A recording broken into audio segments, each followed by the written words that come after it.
Today I'm taking the Landy on an all-day drive through North Canterbury for the Hurunui Garden Festival, visiting 4 very different gardens, including one that's my all-time favourite.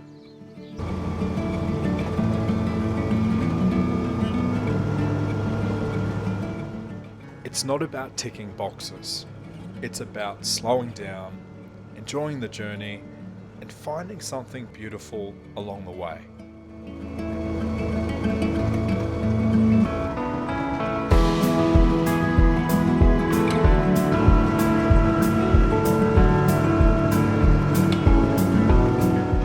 So, let's get out there and let's get going.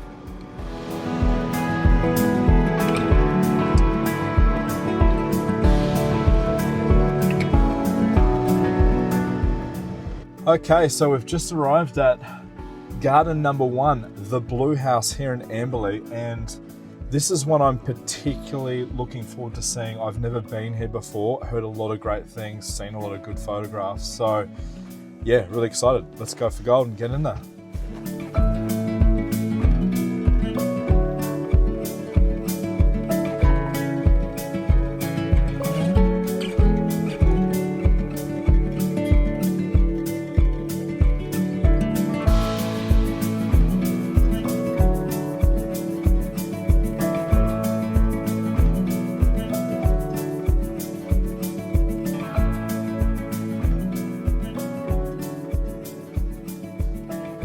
It's quite a large section. This is a residential section, but it's on about 4,000 square meters, so it's quite large. And the first thing that becomes apparent to me here is how neat and tidy everything is. When they purchased it, it was a bare section, a bare paddock with a metre high grass in it. They built the house and started the garden from scratch. So I believe they've been here for, I think he said about 20 years. But yeah, I can't wait to go explore. This is brilliant, this one.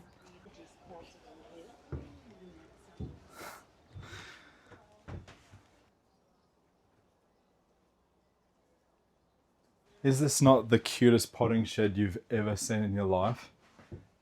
How beautiful is this?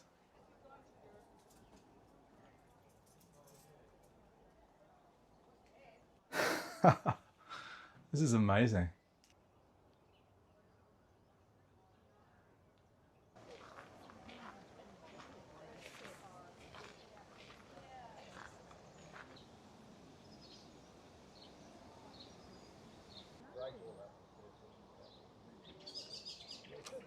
What I find fascinating is just that every pocket, every corner has a purpose. There's no voids, there's no ill thought out areas. It's seriously inspiring what they've created here. And I've been past this place so many times and had no idea it was here. This is beautiful.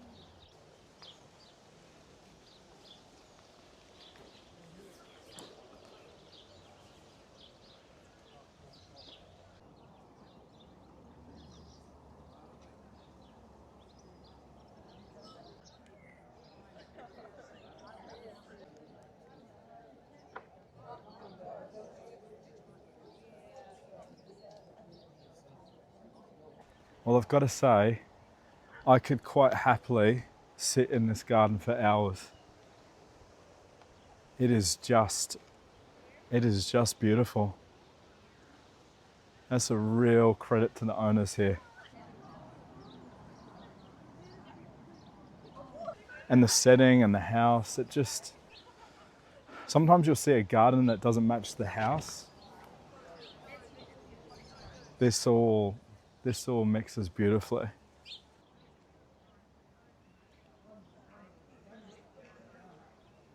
Outstanding.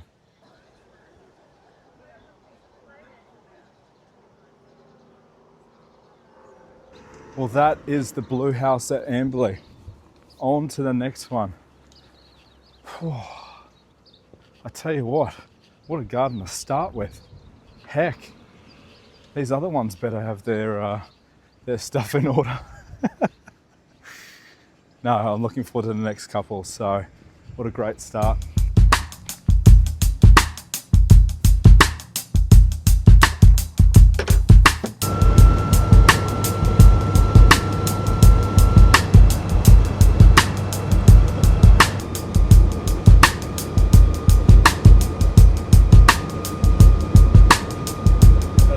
Up there. I'm going to be climbing that soon.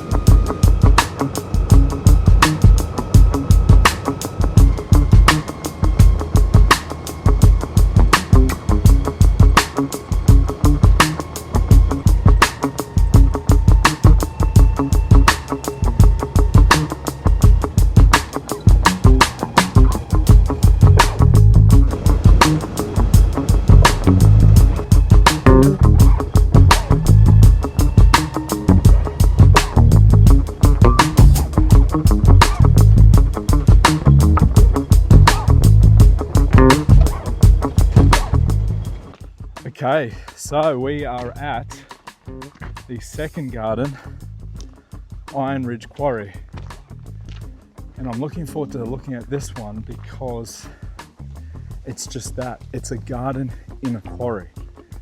So this is bound to be quite interesting.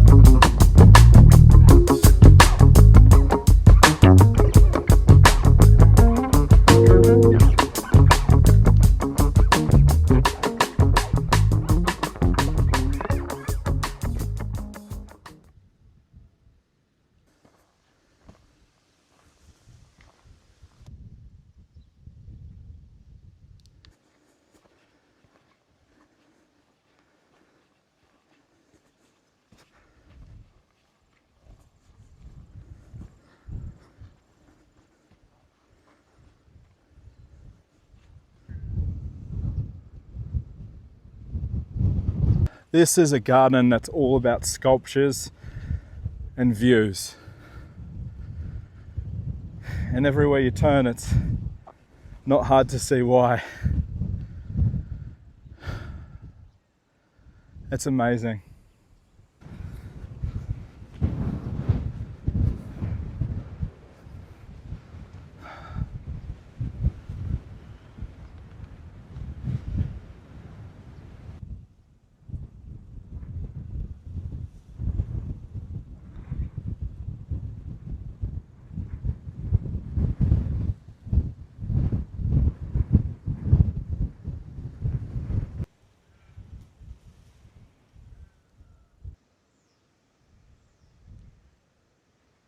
So you can see that this was legitimately a quarry, a limestone quarry, and predominantly used around the area for liming paddocks and farms. And Raymond, the current owner, he purchased the place in 97, 98, I think it was. You know, it looks beautiful and lush now, but this was literally the bottom of the quarry. There was nothing there. And so he bought a 20-ton digger, and he bought a tip truck, and he brought in somewhere in the vicinity of 350 loads of topsoil from a neighbouring farm. I mean, talk about an effort. But he just had this vision of what this place could be, and I tell you what, it is cool. I mean, there's certain beauty in the white of the limestone, but then the harshness of the quarry and the steel and the caught iron and things around and that industrial nature, but they've managed to beautify it. And there's just sculptures everywhere that Raymond's done. And it's very cool. There's some cool sculptures down there that I want to get to now. So we'll head down and have a look.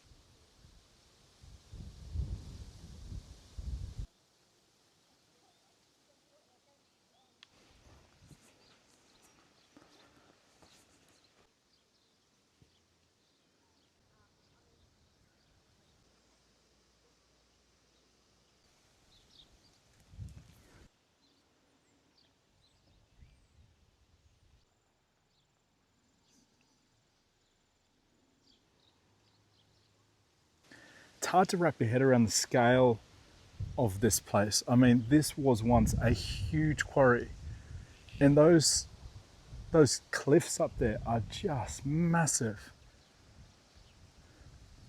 But this is a special place. I don't think I've ever been to a place like this. But like, I mean, can you imagine the vision from Raymond to buy a place like this and go, that's what I'm going to create? Man, the creativity in people's minds, unbelievable.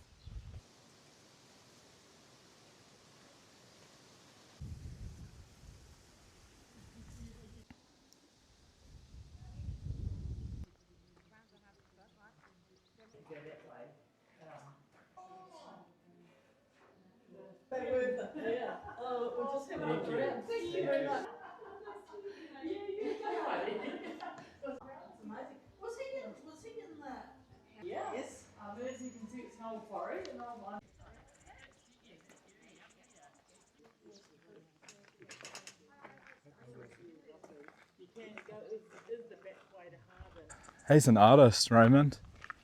He's a welder boilermaker by trade, which you can obviously see his handiwork with steel around the place.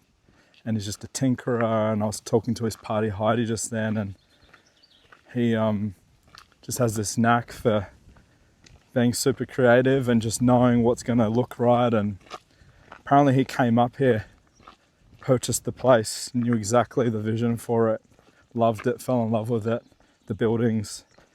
It's a real credit to him. It's outstanding.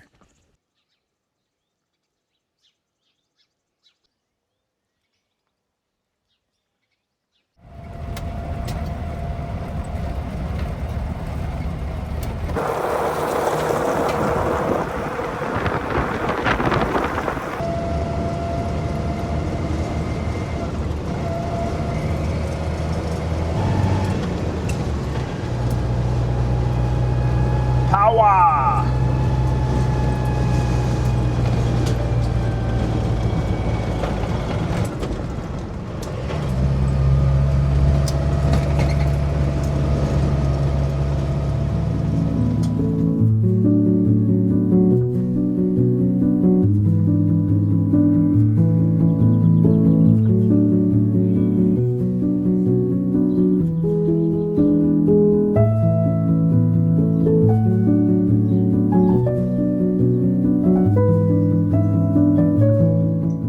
So I'm here at the third garden I'm visiting today, Karetu Downs, and this is a seriously old farm. I just saw some photos from the turn of the 19th century, but already you can just tell it's almost got this majestic feel about it. Super old trees, it just feels very planted, like it's been here for a very long time, which it has, but it's a beautiful setting. It's sort of like you kind of tuck down under this sort of hill here, this terrace, and it's yeah, you feel like you're a little sheltered, but it's a beautiful spot.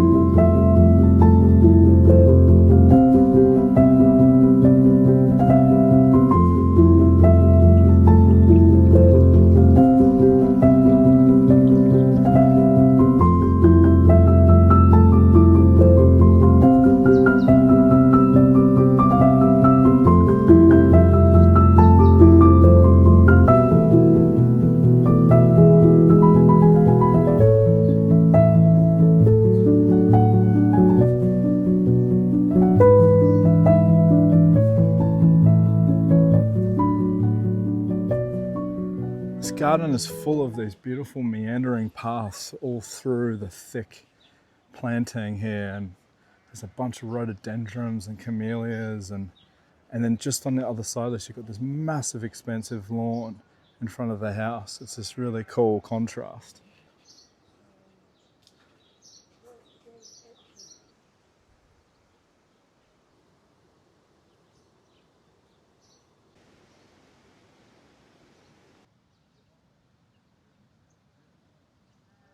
It's a beautiful homestead in a beautiful setting. So peaceful. Just feels like this place is planted and been here for an eternity.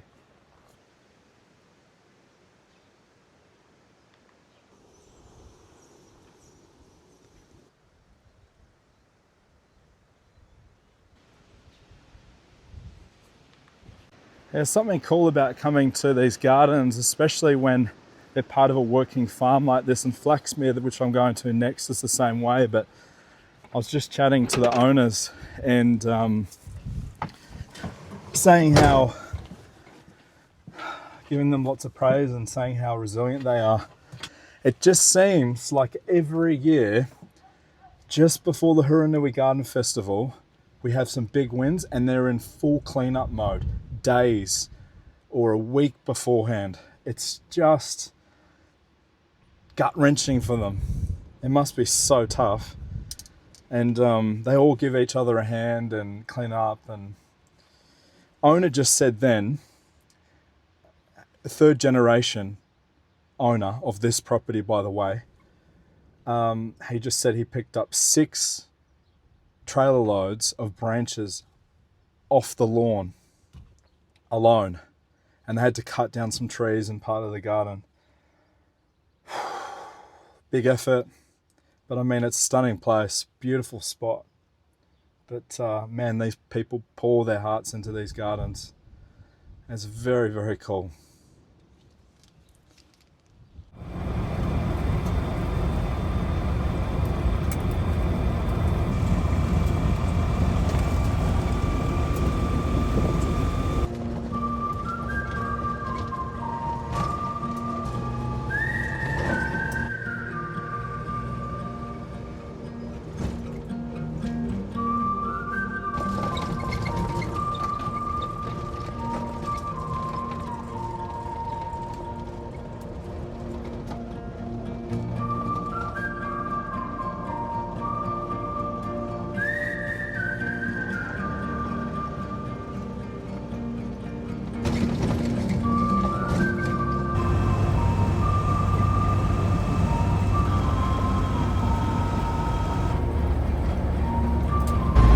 So we've just arrived at my favourite garden in this country, Flaxmere in Garden, and I've been here so many times. This might be my 5th or 6th time, but it just never gets old. It's so stunning, so I can't wait to get in there and have another look around. The landy is no longer clean. It copped a bath in dust there on those roads, but performing admirably. Well, I'm here at the ever beautiful Flaxmere, and every time I come down that driveway I'm just blown away. I can't wait to just can't wait to walk through that path and see the garden and the lawn and the views beyond. And I know that a lot has changed with the wind. Apparently they've lost a lot of trees, but I was just talking with the head gardener, and that opens up a whole world of opportunities in and of itself. I mean, talk about resilience. I'm buzzing to get in, so let's go.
Oh, and there's Penny.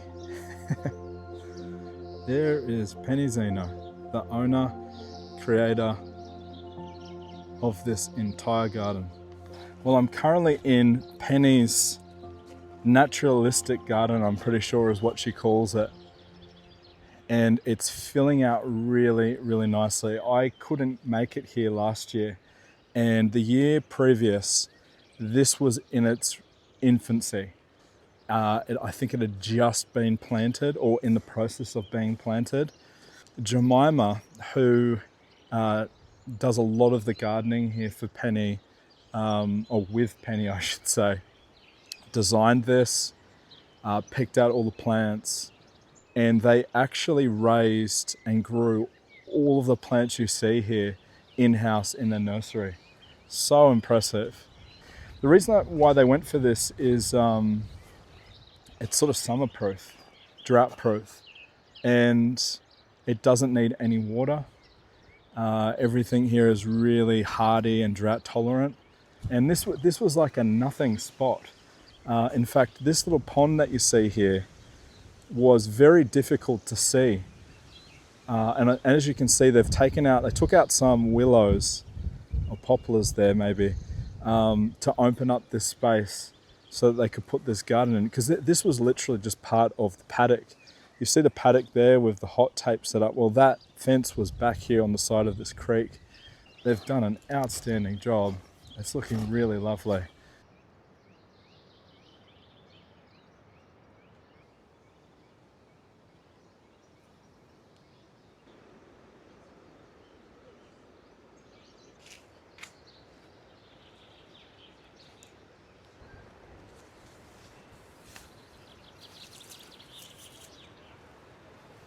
And as you can see over there, you'll see a bunch of trees and mess and a lot of stumps where all these trees have come down. Isn't it a great shame?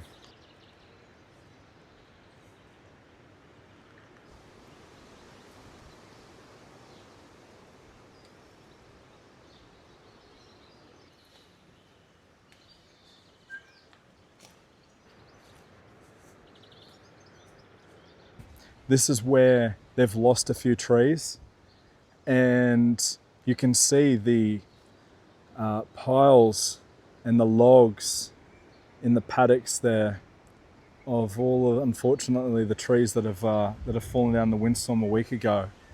Hats off, they've done an amazing job to tidy it up. I just talked with Penny and she said they're not done. Apparently there's another couple of trees in the garden that is looking likely they've got to take them down because of safety concerns, but it's incredible, her resilience. And I asked her, I said, Penny, how do you keep going and staying so positive? And she said, Ryan, sometimes I want to throw my hands up and just walk away, but there's a real grit inside of me and a determination to keep going. And you can see living proof of that. She's been here for 50 years. And this is not the first event that she's seen. And she said quite rightly, you know, nature plays a big part in the garden. This is not a static canvas.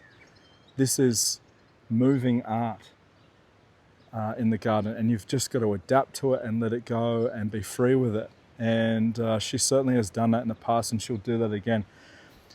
She said, and Jemima also said, that this opens up all sorts of exciting opportunities for them. So I'm excited to get back here next year to see what they've done with these areas, because they keep doing innovative things and fresh things around their garden. And it just keeps it so interesting when you come back. That's why this garden is hands down my favorite, because even though I've seen the original parts of this garden many times, there's always something that'll grab you that they've changed and twisted up. And now with these trees gone, which used to, by the way, if you look back down this avenue, you'll see the house down the end there. And it used to be set up so that there was trees here and on the other side, and they'd frame the mountain right down there. I forget the name of the mountain, but they were this avenue was set up to frame that view. And now that those trees are gone, it opens up the view. And Penny's like, well, we'll just go with it and we'll keep it open now.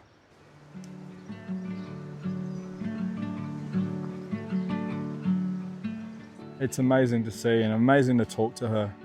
She's an outstanding woman, and she shows a lot of determination and guts, because you definitely don't get a garden like this, which is a 5-star or a 6-star. It's the highest star rating garden in New Zealand. You don't get that for not showing those qualities.